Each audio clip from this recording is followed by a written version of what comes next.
Existem hoje aproximadamente 350 empresas listadas na nossa bolsa de valores para que a gente possa estar negociando do conforto do nosso lar, inclusive negociando com corretagem de graça, porque eu sempre deixo o link da Clear aqui embaixo na descrição do vídeo para vocês abrirem conta lá e, óbvio, não ter esse tipo de custo que hoje não é mais necessário quando a gente negocia ações. De qualquer maneira, gente, dentre essas 350 ações que a gente tem na nossa bolsa de valores, existem ações que são boas, de empresas boas, e outras que nem tanto, que podem aumentar consideravelmente o risco de nós perdermos dinheiro se a gente investir em empresas que não são tão boas assim. Claro que o objetivo desse vídeo não é listar as melhores empresas da nossa bolsa de valores, mas sim tentar te ajudar mostrando alguns pontos que são bem importantes e comuns entre elas, para, claro, você mesmo conseguir decidir qual vai ser a ação ou as ações que você vai colocar na sua carteira. Até porque é exatamente isso que eu tô falando. Você precisa saber o que é melhor para você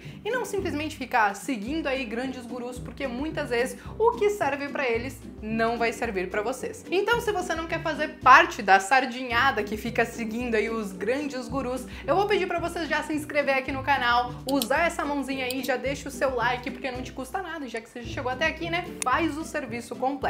E agora sim, a gente pode fazer a nossa resenha do que são boas empresas e o que não são boas empresas. Claro que é meio que um consenso geral que os investidores geralmente procuram sim boas empresas para colocar na carteira, até para não ter nenhum estresse no meio do caminho. Mas tem que ser boas empresas e que tenham um bom potencial também de crescimento. E quem defende muito isso é o nosso querido Benjamin Graham. Ninguém mais, ninguém menos do que o mentor de Warren Buffett, que sim é um dos maiores investidores que a gente tem no nosso mercado. Seguindo nessa linha, é claro que a gente sempre vai querer fazer bons negócios na bolsa de valores. E é por isso que hoje eu separei 3 características que boas empresas têm em comum e que vocês conseguem facilmente analisar para identificar elas. A primeira delas é o que a gente chama de ROI. Eu vou explicar um pouquinho melhor lá na frente, mas o ROI nada mais é do que a rentabilidade que a empresa consegue para o próprio patrimônio líquido. E para exemplificar melhor, vamos pensar que você é uma empresa e que o seu patrimônio é de 100 mil reais, seja ele distribuído em investimentos ou também em imóveis. E aí no fim de um ano inteiro, você consegue uma receita de 10 mil reais sobre esses 100 mil reais de patrimônio líquido.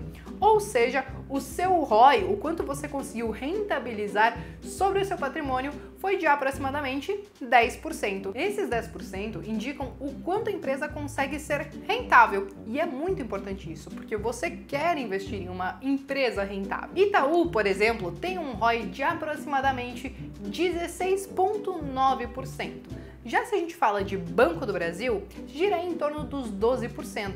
E quando a gente vai falar da tal da Ambev, que muita gente saiu correndo quando ela caiu bastante, ela tem um ROI aproximado de 19%. Claro que observando o ROI dessas empresas, a gente pode tomar por base que se a empresa tiver um ROI de pelo menos 10%, a gente pode considerar então que ela é uma empresa boa para a gente estar olhando outros indicadores juntamente com ele e decidir se ela é ou não boa para a gente colocar na nossa carteira. Agora, outro ponto, outro indicador que a gente tem que olhar é a questão da margem líquida, que nada mais é do que quanto a empresa consegue ter de margem sobre os produtos e serviços que ela vende.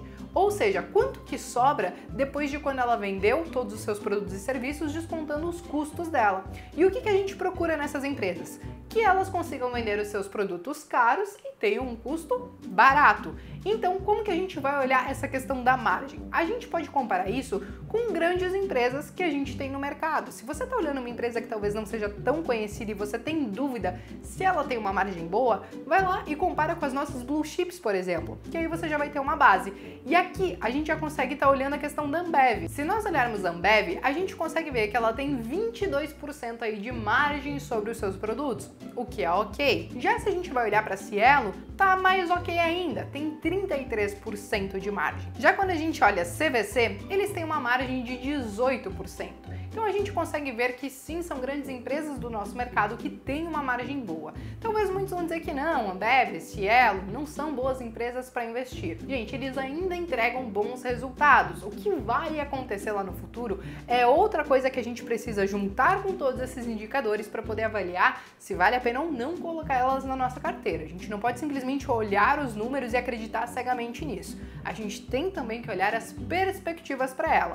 Mas vale a pena sim a gente conseguir fazer esse filtro pensando então no ROI, na margem líquida e no lucro que nós vamos falar agora. O lucro é teoricamente simples, a gente quer saber se a empresa dá lucro. Só que não adianta você simplesmente olhar ali o último trimestre, o último ano para saber se a empresa deu lucro. O ideal é que você faça isso olhando os últimos 5 anos ou até mesmo, quem sabe, 10 anos. E o porquê que o ideal é você olhar esse longo prazo das empresas, do lucro dessas empresas? Porque você consegue saber o quanto ela evoluiu nesses últimos anos e qual é a chance de ela continuar evoluindo. Os seus lucros cresceram ou os seus lucros são constantes, inclusive, porque as pessoas que investem talvez em carteiras de dividendos vão precisar de empresas que dão lucro para poder receber esses dividendos, e até mesmo se talvez o lucro tenha diminuído e o porquê disso. E aí vale sim a gente ligar o nosso radarzinho e entender se o lucro diminuiu porque talvez a empresa vai passar por momentos difíceis ou está passando por momentos difíceis, e se isso vai definir ou não a gente colocá-la na nossa carteira. E agora provavelmente muitos de vocês estão se perguntando, mas aonde que eu vou conseguir ver todos esses dados que a Bea está falando que a gente tem que olhar? ROI, margem líquida e o lucro. Tudo isso vocês conseguem ver através do site de RI das próprias empresas. Todas as empresas que têm na Bolsa de Valores, elas precisam ter um site de relacionamento com o investidor, onde lá elas divulgam todos os seus dados contábeis e financeiros e também emitem comunicados importantes para os seus acionistas. Então, se vocês querem saber qual é o site de RI de uma empresa, basta ir lá no Google e digitar, por exemplo, site RI CVC. E aí, claro, lá já vai aparecer qual é o site, você pode ir lá e dar uma fuçadinha para entender tudo que tem lá. Ou se vocês querem também as informações de uma maneira mais consolidada, tem um site que eu já falei aqui em vários outros vídeos, que é o www.fundamentos.com.br. Através dele tem todas as informações das empresas de maneira consolidada e fácil de a gente achar. Beleza, minha gente? Antes de acabar esse vídeo, eu preciso fazer uma ressalva. Existem essas 3 características que boas empresas geralmente têm em comum, mas a gente não pode simplesmente olhar elas, só elas. A gente precisa entender o setor que a empresa atua, porque se a gente pegar empresas do setor elétrico, por exemplo, eles têm dados bem diferentes das demais empresas, porque são empresas que trabalham geralmente alavancadas e tudo mais. E aí que vem o ponto de nós entendermos quais são os projetos para essa empresa, como que é a governança corporativa dela. Se tudo isso tiver ok, juntamente com aqueles dados, com aqueles numerozinhos e indicadores que eu passei para vocês, então sim, você pode dar um check nessa ação e colocar ela na sua carteira. Beleza? Eu espero que vocês tenham gostado desse vídeo. Se vocês gostaram, mais uma vez eu vou pedir para vocês se inscreverem no canal e deixarem o seu like. E claro, eu vejo vocês numa próxima.